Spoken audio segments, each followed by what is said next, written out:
नमस्कार दोस्तों, मैं हैरी आपका अपने चैनल पर स्वागत करता हूँ। आज थोड़ा गला भी खराब है, पर जिद थी कि आज वीडियो बनाना ही है, तो चलो वीडियो की शुरुआत करते हैं। माफ़ करना अगर आपको गले में थोड़ी सी खराश है, गले में थोड़ी प्रॉब्लम है, पर क्या कहते हैं, जो कल करे सो आज करी, आज करे सो अब, तो इसीलिए मैं ये वीडियो बनाना शुरू कर रहा हूँ। अगर तो अच्छी आई तो मैं अपलोड करूँगा, पहले बस खुद सुनूँगा। अगर मेरे को लगा कि हाँ सुनने लायक है, समझ में आ रहा है, तो मैं अपडेट कर दूँगा, अदरवाइज़ मैं नहीं करूँगा। तो बात करते हैं ये हिस्ट्री की। ये 1947 की बात है, जब दोनों देश आज़ाद हुए थे, भारत और पाकिस्तान। इन दोनों की नज़र एक रियासत जो श्रीनगर थी, जम्मू एंड कश्मीर, उस पर थी। 1947 के बाद भारत को जब आज़ादी मिली, भारत का बंटवारा हो गया, पाकिस्तान बना, हिंदुस्तान बना, और उस समय 565 रियासतें ऐसी थी जो कि इंडिपेंडेंट थी, जो कि सीधी अंग्रेज़ों के अधीन थी। अंग्रेज़ों ने उनको पूरा अधिकार दे दिया कि आप चाहे तो पाकिस्तान के साथ जा सकते हैं, चाहे तो हिंदुस्तान के जा सकते हैं। उस समय भारत के गृह मंत्री वल्लभ भाई पटेल और नेहरू जी ने 15 अगस्त 1947 से पहले ही इन रियासतों को भारत में शामिल कर लिया था, विलय पत्र पर हस्ताक्षर करवा के। पर फिर भी 3 रियासतें ऐसी थी, जूनागढ़, हैदराबाद और कश्मीर, जिनका अभी तक कोई भी डिसीजन नहीं हुआ था। पहले हम बात कर लेते हैं जूनागढ़ की। जूनागढ़ के जो नवाब थे वो एक मुसलमान शासक थे, और उनकी जो मेजोरिटी ऑफ पॉपुलेशन थी वहाँ की, वो थी हिंदू। और वो जो शासक थे मुसलमान, वो पाकिस्तान के साथ जाना चाहते थे। तो जब अवाम को इसके बारे में पता चला तो उन्होंने विद्रोह कर दिया। तो जूनागढ़ के नवाब ने भाग कर पाकिस्तान में शरण ले ली। तो उसके बाद वहाँ पे जूनागढ़ में जनमत संग्रह करवाया गया। जनमत संग्रह में 99% की वोटिंग भारत के पक्ष में गई, और इस तरह जूनागढ़ का विलय भारत में हो गया। जूनागढ़ के बाद सेम चीज़ हुई हैदराबाद में। हैदराबाद का शासक भी वो पाकिस्तान के साथ विलय करना चाहता था, पर अगर आप नक्शे में देखें तो हैदराबाद भारत के बीचों बीच है। ऐसा इम्पॉसिबल था कि वो भारत के बीचों बीच होके पाकिस्तान के साथ विलय कर लेता। तो ये तो इम्पॉसिबल चीज़ थी जो जो जो हैदराबाद के नवाब करना चाहते थे। बट वहाँ पे भी भारत ने अपनी आर्मी भेजकर जो हैदराबाद के नवाब थे उनको घुटनों पे ला दिया, और उसको भी बाद में भारत में सेटल डाउन करके भारत में शामिल कर दिया। उस पर विलय पत्र पे हस्ताक्षर करवा के बाद में शामिल कर लिया। अभी बात आ जाती है कश्मीर पे। कश्मीर में मेजोरिटी ऑफ जो अवाम थी वो मुसलमान को थी, और जो वहाँ का शासक था, जो राजा था हरि सिंह, वो हिंदू था। जो राजा था वो किसी के साथ भी विलय नहीं करना चाहता था। वो पाकिस्तान के साथ भी नहीं जाना चाहता था, क्योंकि पाकिस्तान एक मुस्लिम स्टेट थी और वो राजा हिंदू था। तो उसको डर था कि अगर मैं पाकिस्तान के साथ जाऊंगा तो उसकी गद्दी छिन जाएगी, और उसको अपनी गद्दी से बहुत लगाव था। तो वो पाकिस्तान के साथ भी नहीं जाना चाहता था, और वो हिंदुस्तान के साथ भी नहीं आना चाहता था, क्योंकि वो उसको लगता था कि हिंदुस्तान में भी शामिल होके उसके गद्दी को खतरा है। वो इंडिविजुअल रह के वहाँ पे अपना इंडिपेंडेंस रह के राज करना चाहता था। बट क्या हुआ कि 1947 में जब पाकिस्तान में अपनी प्रोफेशनल आर्मी को कबीलों के रूप में जम्मू एंड कश्मीर पे हमला करने के लिए भेज दिया, उन्होंने जम्मू एंड कश्मीर पे बहुत नरसंहार किया। उन्होंने हिंदू नहीं देखे, मुसलमान नहीं देखे, उन्होंने सबको मारा, काटा, नरसंहार किया, जेनोसाइड किया। और उस समय कश्मीर एक संपन्न राज्य था, लोगों के पास अच्छी खासी प्रॉपर्टी थी। तो जब कबीले वाले और प्रोफेशनल आर्मी पाकिस्तान की वहाँ पे पहुँची, तो इन्होंने इतना माल देकर लूटपाट करनी शुरू कर दी। इन्होंने वहाँ की औरतों के साथ बहुत गलत व्यवहार किया, उनके साथ बलात्कार किया, और लूटपाट इतनी की कि वहाँ का मतलब खजाना देके जो पाकिस्तान की आर्मी थी उसमें ही बगावत हो गई। और ऐसे करते करते जब हरि सिंह को लगा कि वो पाकिस्तान की जो सेना है, जो कबायली हैं, उसके विद्रोह कर रहे हैं, उनका मुकाबला नहीं कर पाएगा, तो उन्होंने बाग से मदद मांगने की गुहार लगाई। वो भाग कर दिल्ली गए और उन्होंने नेहरू जी और पटेल जी से कहा कि आप मेरी मदद कीजिए।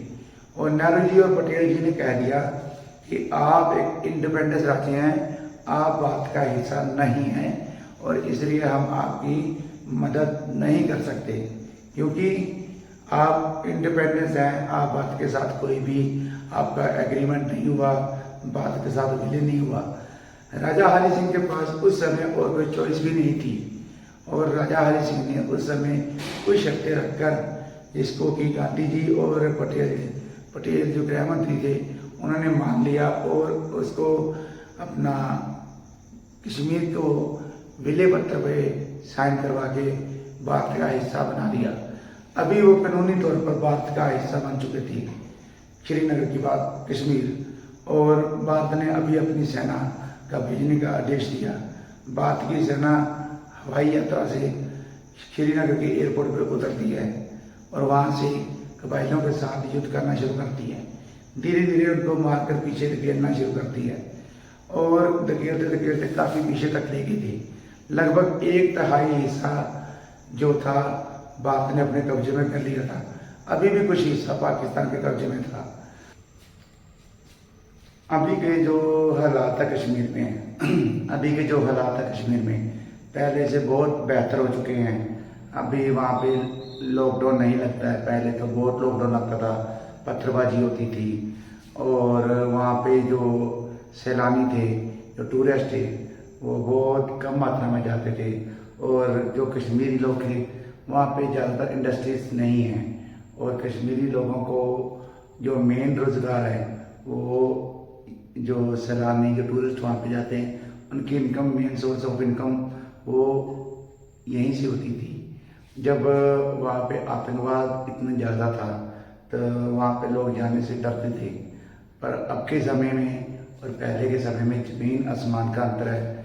तो अभी तो रिकॉर्ड तोड़ टूरिस्ट कश्मीर में गए थे और वहाँ पे घूम के आए हैं और इससे कश्मीरी भी बहुत खुश हैं, पॉजिटिव हैं। और अभी रिसेंटली वहाँ पे इलेक्शन भी हुए हैं और वहाँ पे जो लोगों को अपनी सरकार चुनने का हक भी दिया गया है और भारत की तरफ से, भारत सरकार की ओर से बहुत ज़्यादा डेवलपमेंट की जा रही है उस एरिया में, ताकि वो जो इतने सालों से डेवलपमेंट रुकी हुई थी वो अब जाके आर्टिकल जो 370 था हटने के बाद जो डेवलपमेंट रुकी हुई थी बहुत तेज़ी से अभी बढ़ी है और लोगों को धीरे धीरे समझ में आने लगा कि जो भारत सरकार है, जो 370 आर्टिकल था वो 35 आर्टिकल है, ये जो सोचते थे कि हाँ ये इनके पक्ष में है, लेकिन एक्चुअली उनके पक्ष में नहीं था, ये उनके अगेंस्ट था। ये आर्टिकल एक बहुत बड़ी अड़चन थी जम्मू कश्मीर के डेवलपमेंट को लेके। जैसे ये आर्टिकल हटा तो वहाँ की जो सीधी इन्वेस्टमेंट थी वो सीधी जहाँ पे लगनी चाहिए थी डायरेक्टली वहाँ पे जाके लग रही थी। पहले क्या होता था कि एक सरकार बीच में आती थी, वो सरकार जो है सारा पैसा खा जाती थी और जो एंड यूज़र था, जहाँ पे एंड प्रोजेक्ट था, जहाँ पे लगना चाहिए था पैसे, वहाँ पे वो सुख सुविधा नहीं पहुँच रही थी। और जो लोग थे वो इसी चीज़ को मानते थे कि हाँ भारत सरकार है जो उनके बारे में नहीं सोचती है या उनको उतना बेनिफिट नहीं देती है जो अदर राज्यों को दिया जाता है। जैसे ही 370 का आर्टिकल हटा और गवर्नर राज वहाँ पे आया, वहाँ पे डेवलपमेंट हुई, लोगों को वहाँ पे सहूलतें मिली और लोगों को पता चला कि नहीं ये हमारे ही कुछ राजनीतिक जो मंत्री थे, जो हमारे ही द्वारा चुने जाते थे, उन्होंने ही हमारे डेवलपमेंट को रोक रखा था। अभी जब धीरे धीरे वहाँ पे डेवलपमेंट हुई है, अभी तो बहुत हो चुकी है, काफ़ी डेवलपमेंट हो रही है और भी महीन चल रही है। तो लोगों को जो पढ़े लिखे हैं उनको समझ में आने लगा है कि हमें मतलब भारत सरकार एक ही नज़र से देखती है, हमें कोई अलग इंडिविजुअल या हमारे अगेंस्ट नहीं है, हम पे कोई अत्याचार नहीं करती है। वो जस्ट एक टेररिज्म एक्टिविटी की वजह से जो एक प्रोटेक्शन के तौर पर जो मई स्टेप उठाने पड़ते थे, जो प्रोटेक्शन के लिए, लोगों के प्रोटेक्शन के लिए और हिंदुओं के प्रोटेक्शन के लिए, और अदर जो टेररिस्ट एक्टिविटीज़ होती थी उसको मद्देनजर रख के लॉकडाउन लगाया जाता था। अभी वो नहीं लग रहे हैं, लोगों का रोजगार भी चल रहा है, टेररिस्ट भी जा रहे हैं, तो लोग अभी खुश हैं। तो यही कामना करते हैं कि वहाँ पे खुशहाली आए और प्रॉस्पेरिटी वहाँ पे बढ़े, और जो पाकिस्तान के कब्जे वाला कश्मीर है बहुत जल्द भारत में शामिल हो जाए। मैं आपको बता रहा था अपने सर MD सर के बारे में। उनकी उम्र लगभग 70 साल के करीब होगी और वो इतने पॉजिटिव एनर्जी वाले इंसान हैं। मैंने उनसे काफ़ी कुछ सीखने को मिला है, और वो अकेले ऐसे ओनर हो गए। मैंने और भी 2-3 जगह पे काम किया है जो हर बंदे को मोटिवेट करते हैं कि आप आगे बढ़िए, आप अपना इंडिविजुअल अपना काम शुरू कर सकते हैं। ये जो मेरा YouTube चैनल था, मैंने उन्हीं की मतलब एक हिसाब से मैं कहूँ कि अगर मैं उनकी एडवाइस सुनकर ही मैंने ये अपना YouTube चैनल शुरू किया है, जिस पे मैं हिस्ट्री के बारे में बोलता हूँ। वैसे तो मैं हिस्ट्री पे पहले इतनी इंटरेस्ट तो था, बट मैं मतलब स्टूडेंट को पढ़ाई जाने के अगेंस्ट था कि स्टूडेंट को वही चीज़ें पढ़ाई जानी चाहिए जिसमें उसको मास्टरी करनी है। बट अभी जब हम ये चीज़ें देखते हैं कि हाँ, देश की तरक्की के लिए और एक देश को अपने जो इंटरनेशनल पॉलिसीज होती है विदेश नीति के लिए, और किस देश के साथ कैसा पॉलिसी अपनानी चाहिए, और जो पुराना इतिहास है उसको मद्देनजर रख के अगली पॉलिसीज बनाई जाती हैं। ये सारी बहुत ज़रूरी होती हैं।